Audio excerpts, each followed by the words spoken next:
My husband looked right into the eyes of a French billionaire, smiled his perfect porcelain smile, and said he was going to leave me completely bankrupt by Friday. We were sitting in a private velvet-lined booth at a Michelin star restaurant in Manhattan. The crystal chandeliers reflected the golden light off my diamond wedding ring. The champagne we were drinking cost $2,000 a bottle. Julian squeezed my hand above the table, playing the perfect, loving, modern partner. But his eyes were locked on Monsieur Dubois. Julian spoke in broken, heavily accented French. He called me a parasite. He called me dead weight. He laughed and said I was too stupid to understand complex business, too simple to notice that he had already transferred our life savings into a hidden offshore crypto trust. He did not know I spent 4 years studying at the Sorbonne in Paris during my 20s. He did not know I understood every single syllable leaving his lying mouth. And he definitely did not know that before the waiter even brought our dessert, I had already mapped out a plan to completely annihilate his life in exactly 72 hours. My name is Claire, and I am 32 years old. For the past 3 years, I played the role of the quiet, aesthetic wife to a Silicon Valley visionary. Julian ran an artificial intelligence startup focusing on biohacking and mental wellness. He wore black turtlenecks. He woke up at 4 in the morning to take ice baths. He wore a titanium ring to track his sleep cycles and went on popular podcasts to talk about disrupting the industry and building a legacy from scratch. It was all a carefully constructed, highly curated lie. Julian did not build his empire from scratch. He built it with my money. When we got married, I used my grandmother's inheritance to pay the 60% down payment on our $4 million penthouse. I paid for his first server racks. I paid for the lawyers to incorporate his business. He begged me to put the primary assets in his name to make him look like a stronger founder to venture capitalists. I loved him. I trusted his vision. I signed the papers.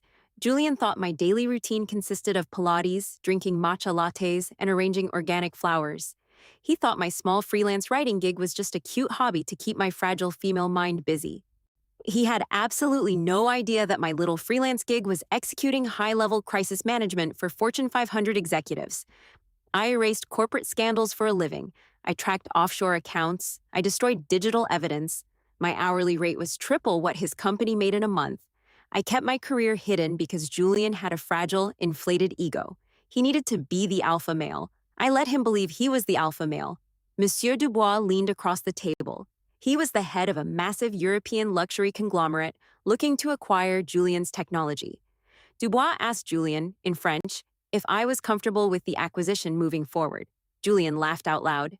He took a sip of his expensive wine. He said, and I quote, "My wife only understands the language of shopping. She is a beautiful idiot. Once you sign the acquisition papers on Friday night, the funds will hit my private account. Then I'm handing her divorce papers and kicking her out of my penthouse. She will have absolutely nothing." My blood turned to ice. My heart slammed against my ribs, but I did not flinch. I did not drop my fork. I smiled a vacant, sweet smile. I tilted my head and asked Julian in English, "Is everything okay, honey? You guys look so serious."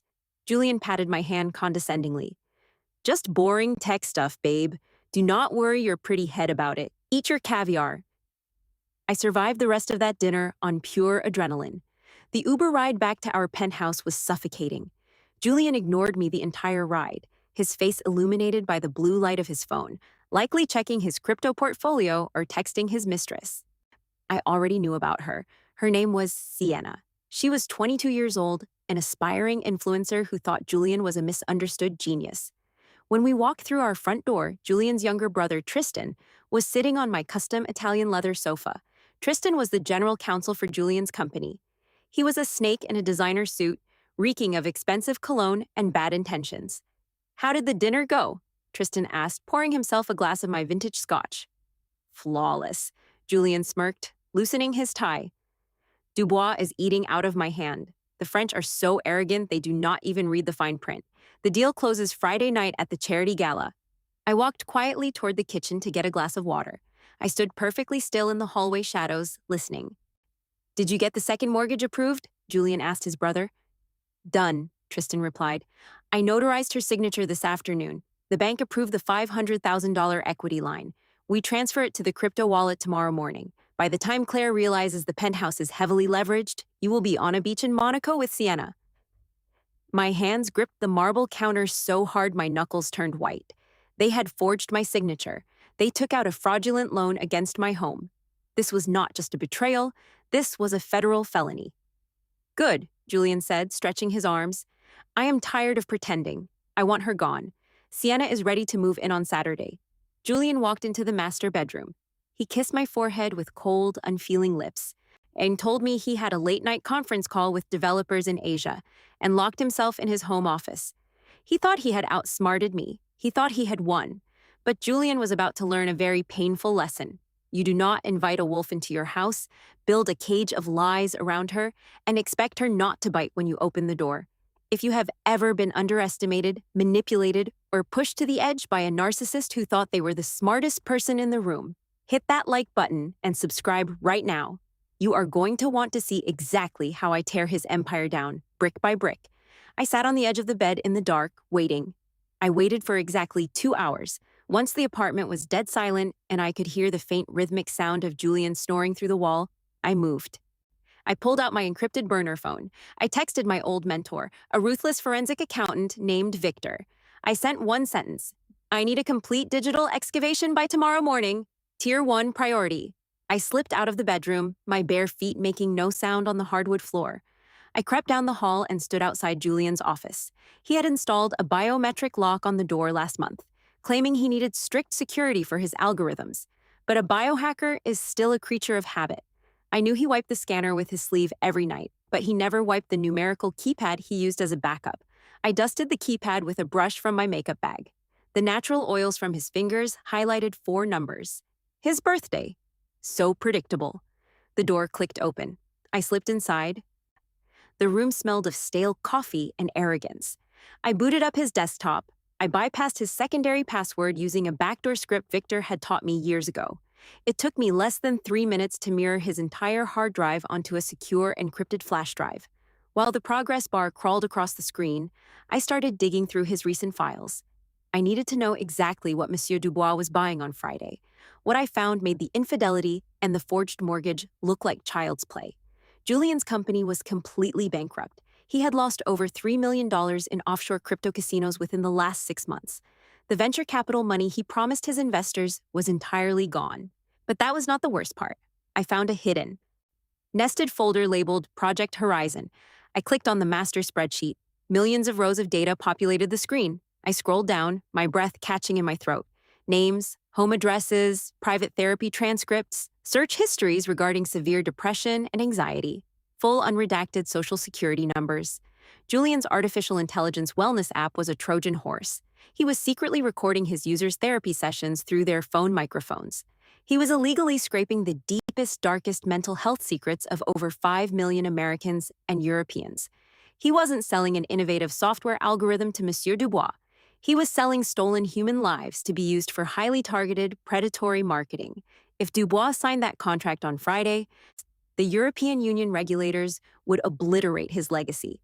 And because my name was still listed as an early investor and co-founder on Julian's original corporate filings, the federal government would throw me in a maximum security prison right alongside my husband. Julian was not just leaving me homeless, he was framing me for the largest data privacy breach in modern history. The mirroring process hit 100%. The screen pinged softly. I pulled the flash drive out, wiped my digital footprints, and slipped out of the office, locking the door behind me. I stood in the dark hallway, looking at the flash drive in the palm of my hand. I had the physical evidence. I had the motive. And I had exactly 48 hours left to stop a billionaire from signing a contract, send my husband to federal prison, and take back every single dollar he stole from me. The cat and mouse game had officially begun, and Julian had no idea he was the mouse. Thursday morning broke with a deceptive, quiet calm over Manhattan. The sky was the color of bruised iron. I lay in bed, perfectly still, listening to Julian's morning routine. I listened to the sound of his electric toothbrush. I listened to the aggressive way he sprayed his expensive cologne. I listened to the self-satisfied whistle as he adjusted his tailored suit in the hallway mirror. He walked into the master bedroom to give me a goodbye kiss on the forehead. It was cold, practiced, and entirely performative. "I am going to crush it today, babe," Julian whispered. "I have a massive tech summit downtown. Do not wait up." I kept my eyes closed. I breathed evenly, feigning sleep. I waited until I heard the heavy thud of the front door closing and the click of the deadbolt. Then, I waited exactly 2 more minutes just to be absolutely safe. The moment the private elevator chimed down the hall, I threw off the silk covers. I did not cry. I did not scream into my pillow. I had done my crying years ago when I realized my husband viewed me as a utility rather than a human being. This situation with Julian was no longer a marriage. This was a hostile takeover, and in business, I simply do not lose. I walked into the kitchen and made a pot of black coffee. While it brewed, I opened my laptop. I had 48 hours until the charity gala. First, I needed physical weapons. Digital evidence could be deleted, corrupted, or dismissed as a hack. I wanted paper. I wanted stacks of undeniable, in physical proof that would hold up in a federal court and, more importantly, in the court of public opinion. I took a cab to a high-end, discreet print shop in Tribeca. I paid the owner triple his normal rate to clear his queue and lock the front door. I stood there for 2 hours, watching the pages slide out of the machine. Bank statements showing the $3 million gambling losses, the forged mortgage document with his brother Tristan's official notary stamp, and the crowning jewel, the spreadsheet of over 5 million stolen user identities, complete with their private therapy session logs. I had the documents placed in a sleek, heavy black leather portfolio. It looked exactly like a high-end corporate pitch deck. In reality, it was a federal indictment. Now, I needed to set the hook. Julian thought he was selling his company to a foolish French billionaire. He did not know that Monsieur Dubois had built his European empire on strict ethical compliance. Dubois was old money. He was the kind of man who valued honor and reputation far above short-term profit. If Dubois knew what Julian was actually selling, he wouldn't just cancel the deal. He would personally ensure Julian's reputation was slaughtered in the global market. I could not just call Dubois as Julian's angry, soon-to-be ex-wife. He would dismiss me as emotional and unstable. I needed to approach him as a peer, as a predator. I sat at a quiet corner table in a high-end cafe and opened a secure email client. I composed a message to Monsieur Dubois' executive assistant. I wrote it in French, not the clumsy, high school French Julian tried to speak. I wrote in the precise, formal, aristocratic business French I had perfected while consulting for law firms in Paris. The subject line read, "Urgent due diligence inquiry regarding Project Horizon and severe regulatory compliance risks." I typed, "Dear Madame, I am writing to you as an independent risk assessment consultant regarding the pending acquisition of Julian's technology assets. It has come to my attention through verified forensic analysis that the core asset of this transaction relies on data harvesting methods that are in direct violation of European privacy laws. Attached, you will find a small redacted sample of the raw data set. If this transaction proceeds tomorrow night, your conglomerate will be immediately liable for international wire fraud." I signed it simply, Claire Sterling, Senior Analyst. It was my maiden name, my professional identity, the name Julian had forced me to abandon because he wanted a wife, not an equal. I hit send. Then, I waited. The response came exactly 14 minutes later. "Monsieur Dubois would like to speak with you immediately. Can you verify your findings?" I typed back, a slow smile spreading across my face.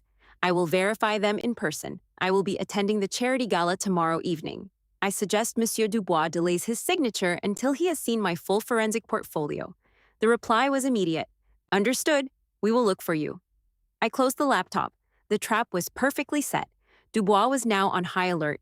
He would show up to the gala not as an eager buyer, but as a suspicious investigator. He would be watching Julian's every move. He would be looking for the cracks in the facade. Now, I just needed to get into that room. If you are loving this masterclass in cold, calculated revenge, make sure to hit that subscribe button.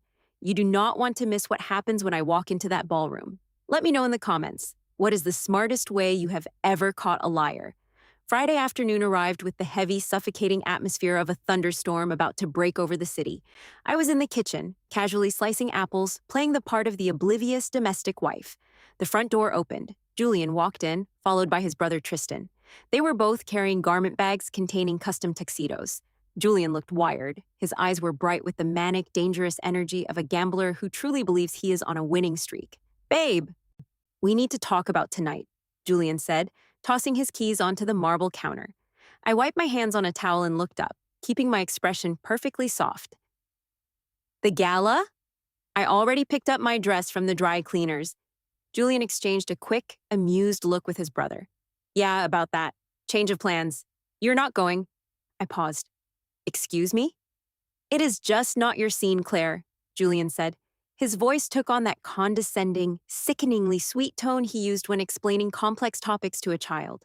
This is a high-stakes environment. Dubois and his team are very sophisticated, very European, and you get flustered easily in crowds. You do not speak the language. I cannot spend the most important night of my career babysitting you and translating every single conversation.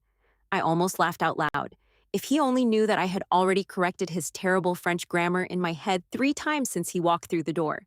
So, who is going with you? I asked, keeping my voice level. I am taking Tristan, and he is bringing a date, Julian said quickly. Sienna. She is in marketing. She has the right look for the brand. Youthful, energetic.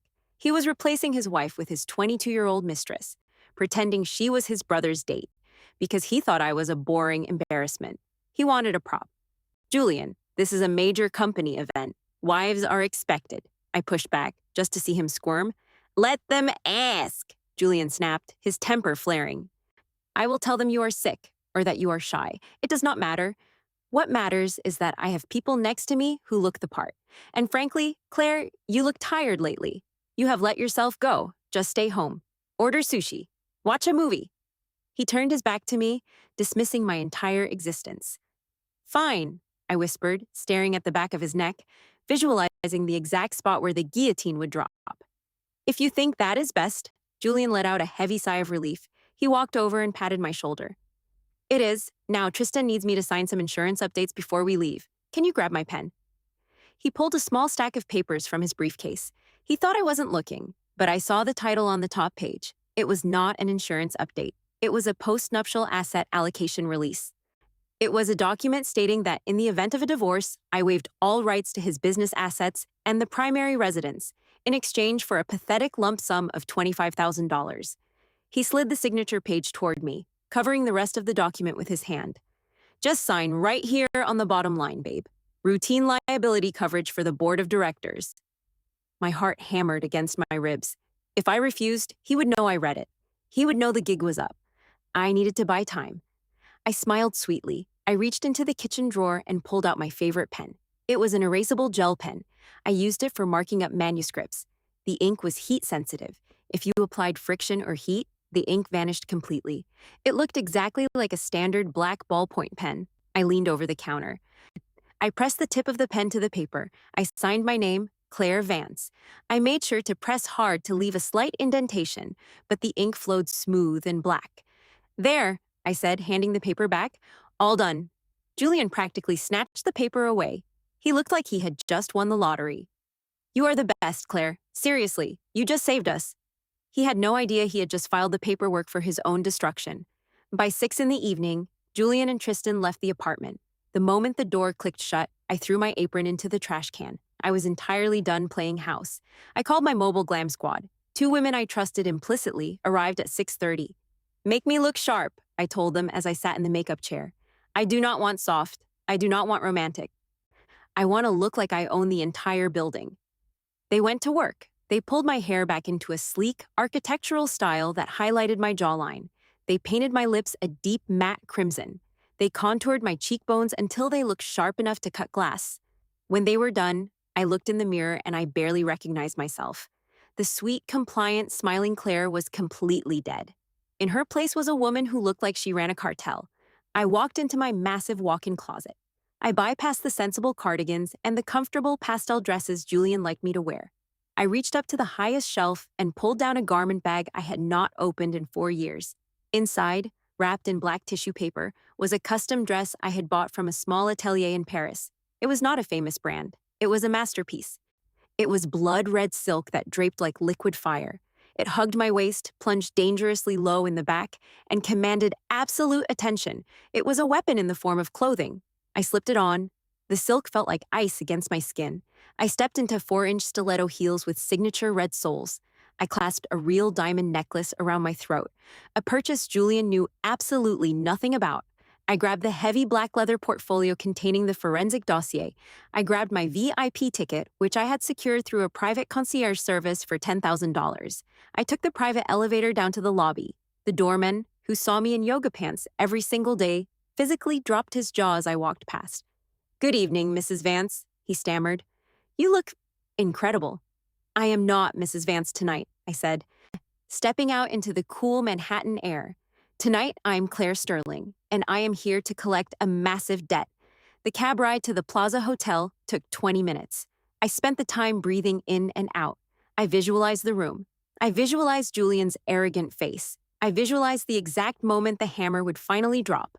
We pulled up to the grand entrance. Flashbulbs from paparazzi went off blindingly as I stepped out of the car. They didn't know who I was, but they knew I looked important. I walked up the marble stairs. The security guard at the heavy oak doors scanned my VIP ticket. "Welcome, Miss Sterling," he said respectfully. "You are at table 4, right near the main stage." I stepped through the double doors and into the grand ballroom. It was a cavern of gold leaf, crystal chandeliers, and 500 wealthy voices vibrating in the air.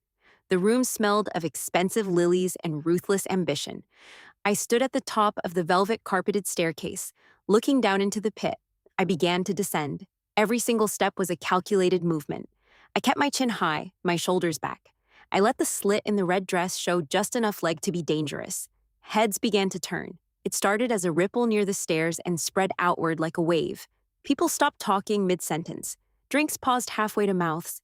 In a room full of people desperate to be noticed, I was the only thing worth looking at. I scanned the room. I saw them immediately. Table 1, the center of the universe. Julian was standing there, holding a glass of champagne, laughing loudly. Sienna, the mistress, was clinging to his arm. Tristan was hovering nervously behind them, and sitting directly across from them, looking bored and impenetrable, was Monsieur Dubois. I walked straight across the marble floor toward them. Sienna saw me first. Her eyes widened in panic. She nudged Julian's arm. Julian turned around. The transformation was instantaneous. 1 second, he was the master of the universe, the benevolent tech genius about to change the world. The next second, he was a man staring directly at the Grim Reaper. His face went completely slack. The blood drained out of his cheeks, leaving him looking waxy and gray. His mouth opened, but no sound came out. He looked at the red dress. He looked at the diamonds. He looked at the heavy black portfolio in my hand. In that split second, he knew. He knew I hadn't signed the real papers. He knew I wasn't at home. He knew I wasn't the fool he thought I was. Julian's fingers went numb. The $2,000 crystal champagne flute slipped from his hand and shattered violently against the marble floor. I walked straight across the marble floor of the Plaza Hotel ballroom. My red silk dress flowed like liquid fire. The music seemed to fade into the background. All I could hear was the sharp, rhythmic clicking of my own 4-inch stilettos. Julian's face was the color of wet ash. He looked at the heavy black leather portfolio in my hand, and in that split second, his entire reality fractured. The $2,000 crystal champagne flute slipped from his numb fingers and shattered violently against the marble floor. He scrambled up from his chair, knocking it backward. He rushed toward me, abandoning Monsieur Dubois, abandoning his dignity. He intercepted me 10 feet from the table, trying to use his body as a physical shield to block me from the billionaire's view. He grabbed my bare arm. His fingers dug into my skin, shaking uncontrollably. "What the hell are you doing here?" Julian hissed. His voice was a strangled, desperate panic. "Get out! Get out right now!" I looked down at his hand on my arm. Then I looked up into his terrified, bloodshot eyes. I pulled my arm away with a sharp, violent jerk. "Do not ever touch me again," I said softly. My voice was low, but it carried the weight of absolute zero. "You are insane," he whispered, spit flying from his dry lips. "You are embarrassing me. Go home, Claire. I will write you a check. $50,000. Just leave." I looked at him with profound pity. $50,000. He thought that was the price of my dignity. "It is entirely too late for checks, Julian," I said, "unless you have one for $3 million to cover the offshore crypto fraud." His eyes bulged out of his head. "How do you—" "I know everything," I cut him off. "I know about the gambling, I know about the data scraping, and I know you forged my signature."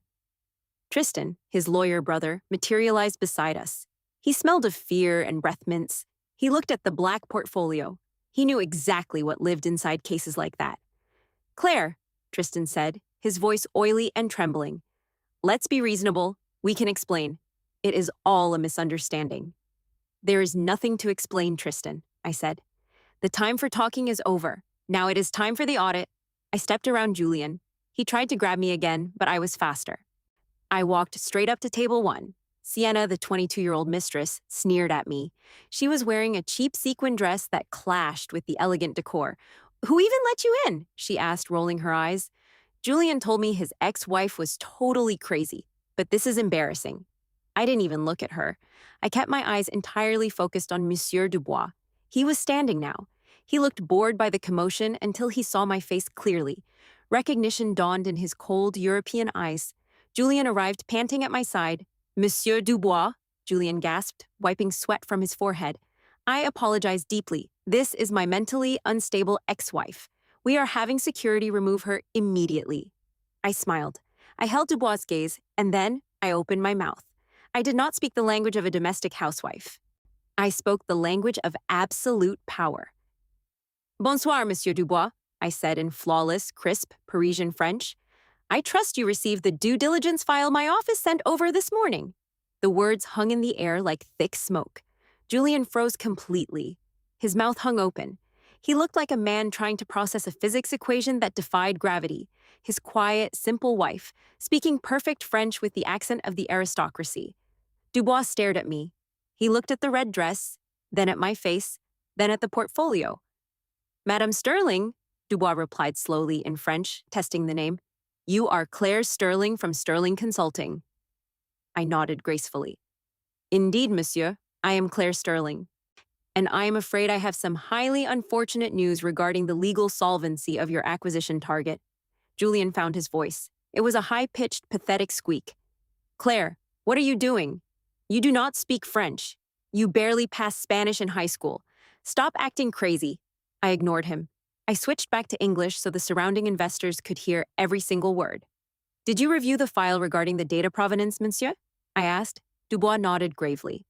"I did. My team found the allegations highly concerning, but Mr. Vance assured me they were merely the fabrications of a jealous competitor." "She is lying," Julian screamed, lunging forward. "She is trying to sabotage me because I filed for divorce." I laughed. It was a cold, sharp sound that cut right through his panic. "You did not file for divorce, Julian," I said loudly, projecting my voice across the ballroom. "You printed a fake postnuptial agreement, disguised it as an insurance form, and tried to trick me into signing it." I placed the heavy black portfolio on the table, right next to the white orchid centerpiece. I clicked the latches open. I pulled out a thick stack of documents. "This is a forensic accounting of Vance Tech's finances," I said, addressing the room. "For the last 6 months, Julian Vance has siphoned over $3 million of venture capital to fund his online crypto gambling addiction." I tossed the document onto the table. Dubois picked it up immediately. "This is a sworn affidavit regarding a fraudulent second mortgage taken out on my property," I continued, pulling out the next file. "The signature is a forgery. The notary who witnessed it is Mr. Tristan Vance, the company's general counsel." I pointed directly at Tristan, who was currently trying to blend into the curtains near the exit. All eyes turned to him. "And this?" I said, pulling out the final, heaviest binder. I slammed it down onto the marble table. "This is the user data Julian Vance is trying to sell tonight. Over 5 million unredacted mental health therapy records, stolen illegally from free wellness apps, social security numbers, prescription histories, private trauma logs." I looked Dubois dead in the eye. "This is not a software deal, monsieur. This is a massive federal crime." Dubois opened the binder. He saw the rows of names, the dates of birth. His face turned a shade of pale gray. He closed the binder slowly and looked up at Julian. "Is this true?" Dubois asked. His voice was quiet and incredibly deadly. Julian was hyperventilating. Sweat dripped down his nose. No, she fabricated it. She is a writer. She writes fiction. Look at her, she is hysterical." Dubois stood up to his full height. He picked up the acquisition contract that was sitting on the table. The contract Julian had spent 8 months negotiating. The contract that was supposed to make him a billionaire. With a slow, deliberate motion, Dubois tore the contract in half. Then he tore it again. He dropped the shredded pieces onto the floor, right at Julian's expensive leather shoes. "The deal is dead," Dubois said. He turned to his head of security. "Call the federal police and detain these 2 men until the authorities arrive." "No," Julian shrieked. No, you cannot do this. I have investors. Or I have debt. And now you have a federal indictment," I said, stepping closer to him. Julian spun on me. His eyes were entirely unhinged. "You did this," he screamed. You ruined my life? I gave you everything. I put a roof over your head. I leaned in close. You gave me absolutely nothing, Julian. I bought the roof. I paid the bills. I wrote your business plan. I was the only thing holding you up, and you treated me like a burden. You wanted a trophy wife? Well, here I am. Look at me. I am the trophy you could never afford. Security guards moved in. They grabbed Julian by the arms. He struggled, kicking and screaming like a spoiled toddler. Tristan tried to run for the kitchen doors, but two guards tackled him to the marble floor. He went down sobbing. Sienna was left standing alone at the table. She looked at Julian being hauled away in handcuffs. She looked at me. By the way, Sienna, I said, keeping my voice light, I canceled the lease on your new apartment this morning. It was paid for with my stolen credit line. You have exactly 24 hours to pack your bags. Her jaw dropped. I turned my back on her and walked away. Monsieur Dubois offered me his arm. Madame Sterling, he said respectfully, you saved my family name from a terrible scandal. I owe you a massive debt of gratitude. It was just business, monsieur, I replied. I am in need of a new chief strategy officer in Paris, he said, smiling warmly. Someone who knows exactly where the bodies are buried. I looked at the shredded contract on the floor. I smiled. I would be delighted. The collapse of the House of Vance took exactly 48 hours. On Monday morning, the FBI raided Julian's office. They seized servers, laptops, and his hidden crypto wallets. The board of directors fired him immediately. His company stock plummeted to absolute zero. Tristan lost his law license and faced 10 years for conspiracy to commit bank fraud. Sienna went back to living with her parents in Ohio. 3 months later, the air in Paris tasted like butter and absolute freedom. I was sitting at a corner table at a cafe near the scene, wearing a tailored vintage suit, sipping a glass of Sancerre wine. I was officially the chief strategy officer for the Dubois Luxury Group. The salary was astronomical, but the respect was priceless. My phone buzzed on the marble table. It was an email notification. The subject line read, Settlement Proposal. It was from Julian's new lawyer, a court-appointed public defender because he could no longer afford private counsel. I opened the email. The lawyer was asking for a division of marital assets. Even from a federal jail cell awaiting a massive trial, Julian was still trying to pick my pockets. He demanded 50% of my penthouse and my personal savings to pay for his legal restitution. He claimed that because I signed the post-nuptial agreement, I was legally bound to support him. I didn't get angry. I simply opened the camera app on my phone. I held up my glass of wine against the backdrop of the beautiful Parisian sunset. I snapped a photo. I attached the photo to my reply, and I typed the words that I knew would haunt him for the rest of his miserable life. Did you forget, Julian? I signed your fake post-nuptial agreement with an erasable gel pen. The ink vanished the moment you left the apartment. The contract is completely blank. As for the penthouse, the bank foreclosed on it last month to cover your gambling liens. You own nothing. And my money has been sitting in a Swiss trust under my maiden name since before we met. You get absolutely nothing. Not a dime, not a cent. I typed 2 final words. Bon voyage. I hit send. I pressed the power button on my phone, turning the screen perfectly black. I took a sip of my wine and watched the city lights turn on. The cat and mouse game was officially over, and I was the only one left standing. If there is one thing you take away from this story, let it be this. Never mistake a woman's silence for ignorance, and never mistake her patience for weakness. If you love this story of absolute karma, leave a comment down below with the word checkmate. Hit that subscribe